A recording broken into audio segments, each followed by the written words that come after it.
Tiffany Moss murder trial in Gwinnett County. It was a big day for prosecutors who called their key witness, the father of 10-year-old Emani Moss, who took a plea deal and is now serving a life sentence for her death.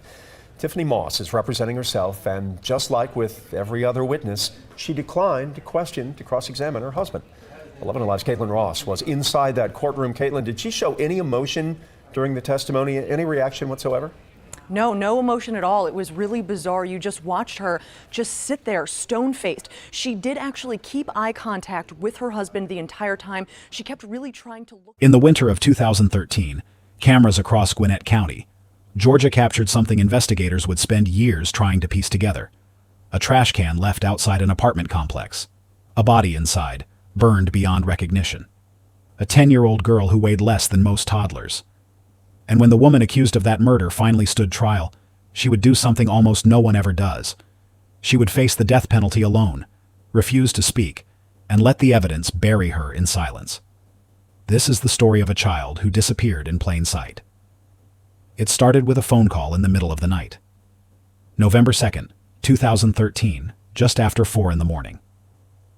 A man named Emani Moss is on the line with 911, and his voice is shaking. His 10-year-old daughter is dead, he tells the dispatcher. She drank something, some kind of chemical. He panicked. He didn't know what to do, so he put her body in a trash can. Officers race to the Coventry Point Apartments in Lawrenceville, and when they arrive, they find exactly what he described, a galvanized steel trash can sitting outside in the cold. Inside, wrapped in plastic, is the burned body of a child. The medical examiner arrives, and immediately the father's story starts falling apart. This child didn't die from drinking chemicals. The evidence tells a completely different story, one that's far more disturbing. And then the medical examiner discovers something else, something that changes everything. Emani didn't die on November 2nd when police found her. She died 4 days earlier, on October 28th. 4 full days passed between the moment this child took her last breath and the moment her father called 911. 4 days where her body was inside that apartment while 2 adults decided what to do. And when they finally called for help, every word out of Emani Moss's mouth was a lie. On November 4th, both Emani Moss and his wife Tiffany are arrested and charged with murder. Inside the interrogation room, detectives start pressing Emani for the truth, and slowly, piece by piece, his story begins to change. Where you were interviewed by the Gwinnett County Police Department in regard to an issue with Emani. Yes. Tell the jury how you found out about that and how that happened. I was at work, and I get a phone call from I think a detective. I can't remember her name, but I know I got a phone call from a detective saying I had to come to the police station. They didn't tell me what. They just said I needed an emergency. I think pertaining to your child. So I just left work, let my manager know, and I just hopped in the car and just drove all the way down there. Right. While you were at the police department, did you find out that your wife had been accused of beating your child? Yes, when I got down there. And did you give a statement to the police in that regard? Yes, I spoke with the detective. And did you become aware that she was eventually arrested? Yes, she got arrested there. And do you know whatever happened with that case? She took a plea of probation, 5 years to my knowledge. Tell me what life was like after that at your house. It was rough. Did you feel like her job at that point was to take care of the kids? Yes. During the time you were at Pearlie's house, did you ever see any issues with Emani in terms of her weight or? No. Did you ever see any problems between Emani and Tiffany while you were at Pearlie's? Yes. Tell me about those. Ever since going back to 2010, ever since then it was like a love-hate relationship. Explain to the jury what you mean by a love-hate relationship. You know, her and Emani was like it was always something. They couldn't get along. First he says Emani died suddenly. Then he admits she'd been sick for a while. Then he talks about how she wasn't eating. The story keeps shifting, but one thing stays consistent. He keeps pointing to Tiffany. She controlled the house, he says. She made the decisions about Emani. She's the one who wouldn't let him call for help. The detectives listen, and they know they're hearing only part of the truth. Because Emani Moss isn't just a grieving father who made a terrible mistake. He's a father who watched his daughter starve to death and did nothing to stop it. To understand what happened to Emani, investigators have to go back. Back before November 2013. Back before the trash can and the lies and the 911 call. Back to when Emani was just a little girl, and the warning signs were already there. Emani was born in April 2003. Her biological mother, struggling with addiction, gave up custody when Emani was still an infant, and Emani Moss raised his daughter alone for years. By all accounts, he loved her. He took her to church. He made sure she went to school. She was a bright, sweet kid who got along with everyone. And then in 2009, Emani married a woman named Tiffany. She was a preschool teacher, someone who worked with children for a living. They had 2 children together, and on the surface, everything looked like a normal blended family. But in March 2010, when Emani was just 6 years old, something happened that should have stopped this story before it ever really began. Emani came to school one day and told the nurse she was afraid to go home. She was worried about a bad report card, worried her parents would hurt her. The nurse examined her and found scabs, bruises, and welts covering her body. Arms, back, chest, legs. Tiffany Moss had beaten her with a belt and a curtain rod. The police were called. Tiffany was arrested and charged with first-degree child cruelty. She pleaded guilty, got 5 years probation, and lost her job as a preschool teacher. Emani was taken out of the home and placed with her grandmother, and for 6 months, the little girl thrived. Her grades improved. She smiled more. Her grandmother could see the difference immediately, and she fought to keep custody because she knew something was wrong in that house. But the system had other plans. Fall 2010. Despite her grandmother's pleas, despite the documented abuse, despite Emani's improvement away from that house, the Georgia Division of Family and Children's Services made a decision. Did Emani go to school while she was there staying with you? Yes, I took her to school every day, picked her up every day. Did she remain at the same school that she had begun the school year out and then finished it out while she was there with you? She did. How was Emani doing in school at that particular time? Well, she was with me, everything was approving, her grades, her action, and she was just doing awesome, a lot better than she was, because they said she was closed in, and she started having tantrums and screaming. So I don't know what was going on before then, but I know when she came back with me, everything calmed back down in her life. And she stayed there with you then through the spring and the summer. Did she begin her school year still living with you there in 2010? She was with me until school was over, and then after that, she was back with her father. You said so she stayed about 6 months. So the beginning of the 2010 school year then, was she placed back with Emani and the defendant in this case? Yes.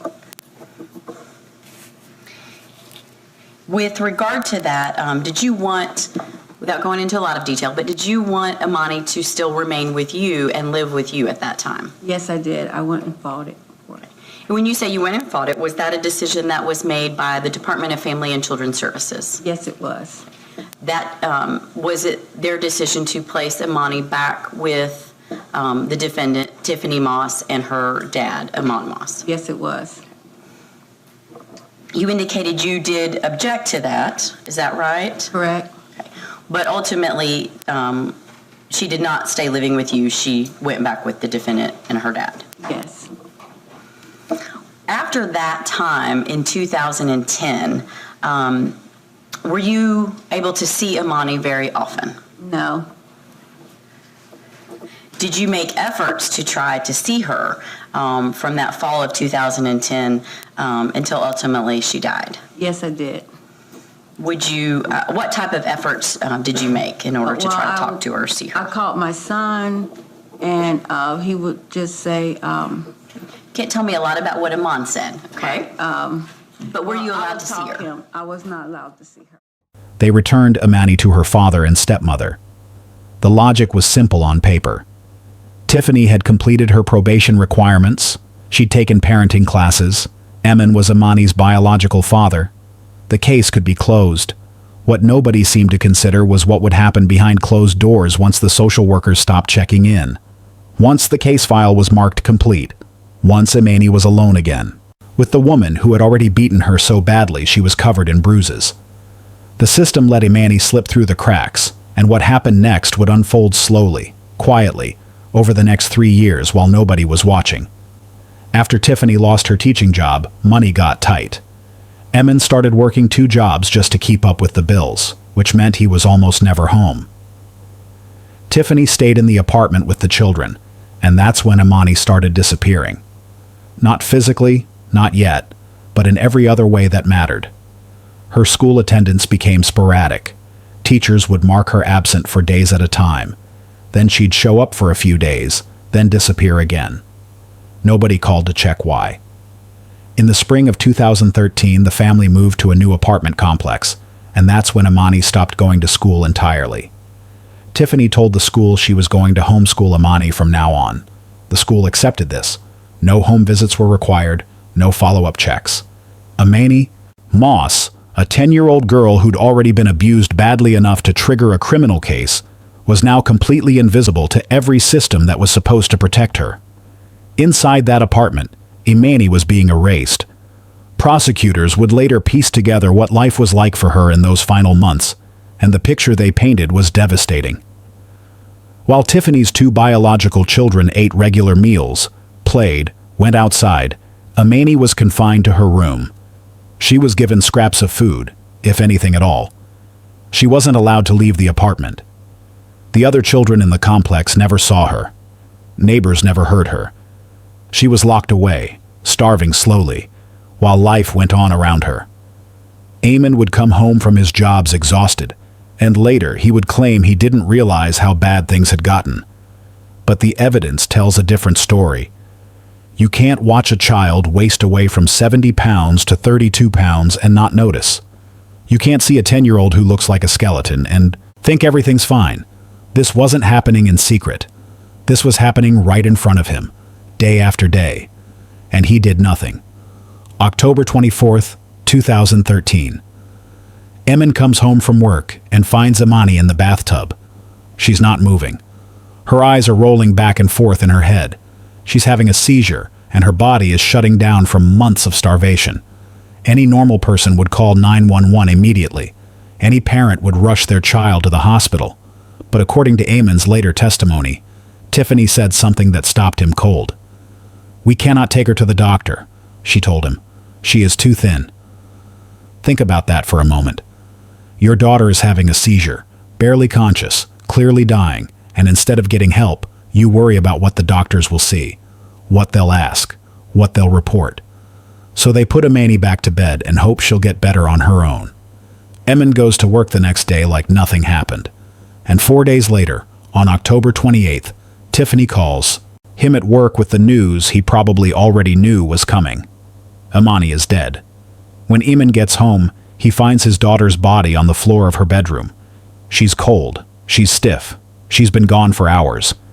And instead of calling the police, instead of facing what they've done, Emani and Tiffany start planning how to hide it. After Emani dies on October 28th, her body stays in the apartment for days, while Emani and Tiffany figure out what to do. They can't call 911 because the moment a doctor examines that child, the moment anyone sees how emaciated she is, the questions will start. Questions they can't answer. So they wait, and they plan, and finally Emani gets in his truck and drives to Home Depot. The receipt from that trip will become crucial evidence at trial. He buys a galvanized steel trash can, the kind you'd use for yard waste. He buys heavy-duty trash bags. He buys charcoal briquettes, and he buys lighter fluid. When investigators later ask him why he bought these specific items, Emani said they planned on making Emani's body disappear. Back at the apartment, they wrap Emani's small body in blankets. By now, rigor mortis has set in, and her body is stiff. They struggle to fit her into the trash can. The image is almost too horrific to contemplate, but this is what the evidence shows. A 10-year-old child starved down to 32 pounds, being folded and compressed into a garbage can like she's nothing more than trash to be disposed of. They pour the charcoal briquettes around her body. They douse everything with lighter fluid. and then they light it on fire. Emani will later testify that both he and Tiffany stood there and watched it burn. They watched the flames consume their daughter, their stepdaughter, the child they were supposed to protect. But fire doesn't work the way they thought it would. The body doesn't turn to ash like in the movies. It burns on the outside but remains largely intact. After the flames die down, they're left with exactly what they started with: a dead child in a trash can. Only now there's evidence of deliberate burning, evidence of consciousness of guilt, evidence that they knew exactly what they'd done. For the first year after their arrests, both Emani and Tiffany sit in jail awaiting trial. Both face the death penalty. Both know the evidence against them is overwhelming. And then in 2015, Emani Moss makes a decision that will determine everything that comes next.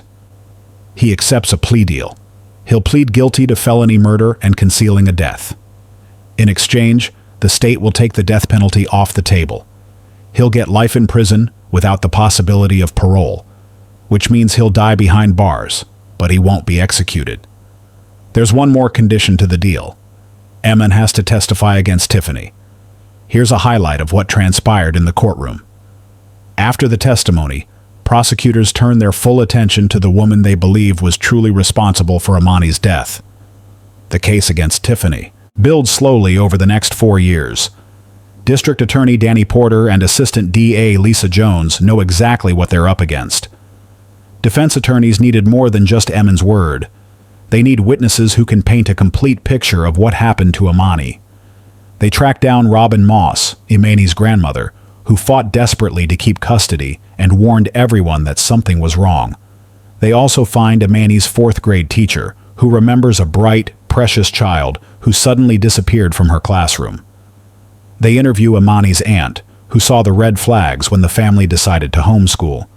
And finally, in April 2019, nearly 6 years after Emani's death, the case goes to trial. But there's one more twist that stuns everyone. Tiffany Moss fires her court-appointed attorneys and decides to represent herself. Judge George Hutchinson tries everything to talk her out of it. "They are seeking to have you executed," he tells her. "I can't be more blunt than to say, they are trying to have you killed." But Tiffany insists. She says she wants to rely on God's guidance. On April 15, 2019, she walks into that Gwinnett County courtroom alone, facing 18 witnesses who are about to testify against her, facing prosecutors who are seeking her death.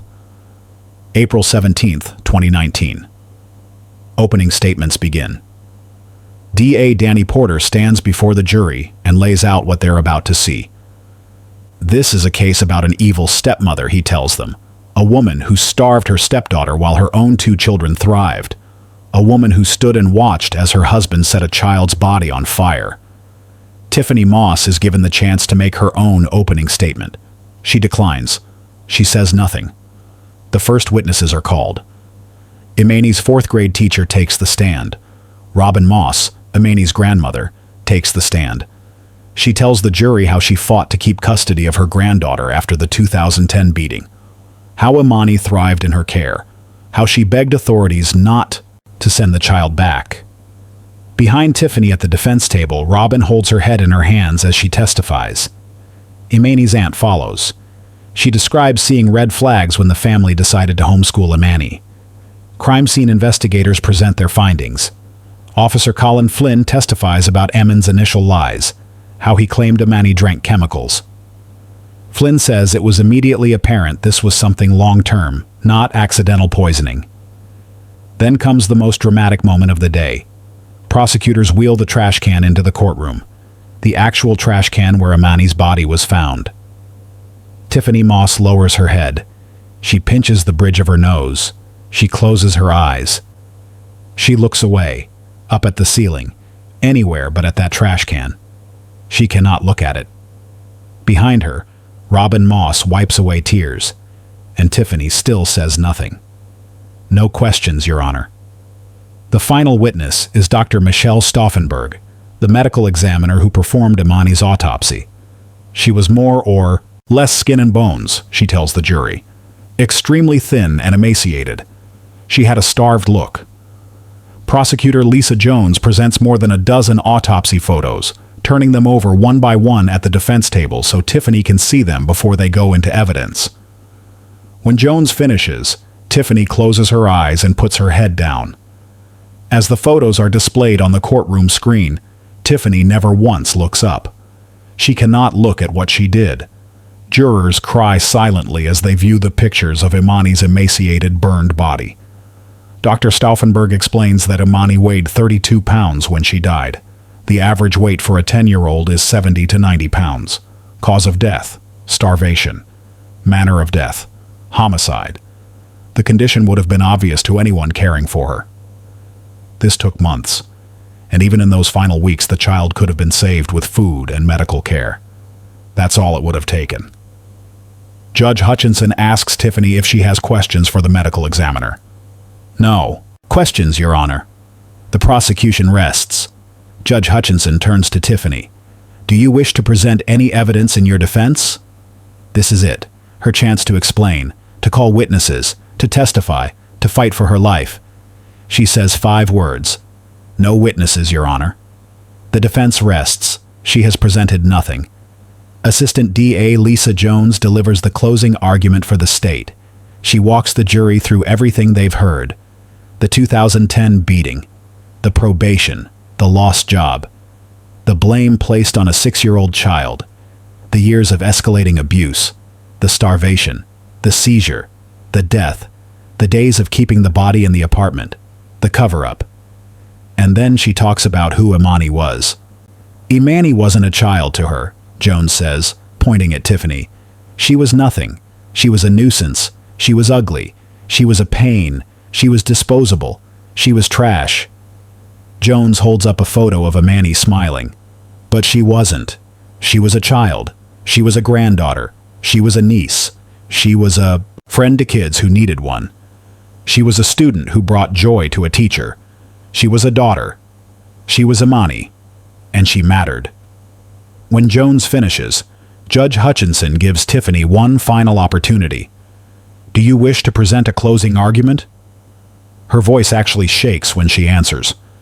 No closing argument, Your Honor.